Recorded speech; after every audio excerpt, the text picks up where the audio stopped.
নমস্কার বন্ধুগণ, কেমন আছেন আপনারা সবাই? হাতের মধ্যে রাহুর পর্বতের শুভ অবস্থান। দেখুন, হাতের এই জায়গাটাকে আমরা রাহুর পর্বত বলে জানি, হাতের মিডল পয়েন্ট।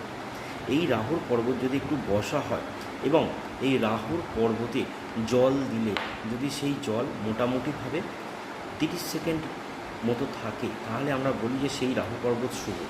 এর সাথে সাথে যদি যদি কোনোভাবে একটি নির্দিষ্ট রেখা হঠাৎ করে লাক লাইন হিসেবে রাহুর পর্বতের সেন্টার পয়েন্ট থেকে ঊর্ধ্বগামী হয়ে ওঠে, তাহলে কিন্তু আমরা সেটাকে সবসময় বলি যে এজ অ্যাবাউট 35 এজ থেকে উন্নতির রেখা কিন্তু এটা।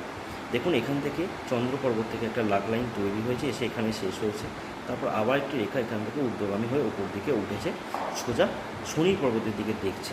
এর সাথে সাথে যদি কোনোভাবে একটা চতুর্ভুজ বা যদি কোনোভাবে একটা ত্রিভুজ তৈরি হয়,